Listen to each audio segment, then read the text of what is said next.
बिस्मिल्लाहिर्रहमानिर्रहीम अस्सलाम वालेकुम। आज के लेक्चर में असी जेको है ए पास ट्रॉफी एंड इस जे बदिरां ऑफ जो इस्तेमाल पढ़ंदासीं।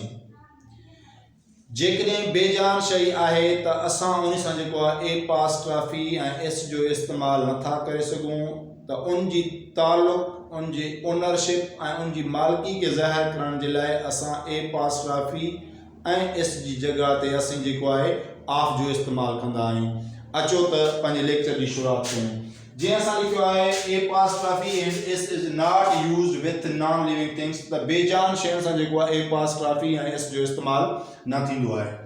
फॉर एग्जाम्पल असां लिखियो आहे चेयर्स लेग, त हाणे असां जेको चेयर्स लेग आहे इहो चेयर जेकी असांजी बेजान आहे ऐं इन सां जेको आहे असां ए पास ट्रॉफी ऐं इस जो इस्तेमाल नथा करे सघूं। इन जे करे जेको आहे असांखे ए पास ट्रॉफी ऐं इस जी जगह पे जेको आहे असांखे ऑफ इस्तेमाल करणु खपे। त असांखे चेयर्स लेग न बल्कि लेग ऑफ चेयर लिखणु घुरिजे ऐं पढ़णु घुरिजे। उन खां बाद में असांजो ॿियो जुमिलो आहे बुक्स कलर। हाणे बुक जेको आहे असांजो नॉन लिविंग आहे ऐं इन सां बि असां जेको आहे ए पास ट्रॉफी ऐं इस जो इस्तेमाल नथा करे सघूं। इन जे करे जेको आहे ए पास ट्रॉफी ऐं इस जी जगह ते असां ऑफ जो इस्तेमाल करे सघूं था। बुक्स कलर न बल्कि कलर ऑफ बुक जेको असीं लिखी सघूं था।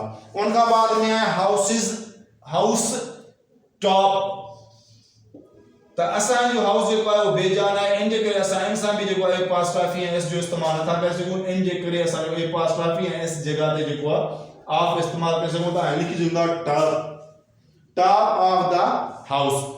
उन खां बाद में आहे चेयर असांजो जेको आहे उहा बेजान है ऐं उन सां बि असां जेको ए पास ट्रॉफी ऐं इस जो इज़ाफ़ो नथा करे सघूं। ए पास ट्रॉफी ऐं इस जगह ते असां जेको ऑफ जो इस्तेमाल कंदासीं ऐं असां हुन खे लिखी सघूं था आर्म ऑफ चेयर।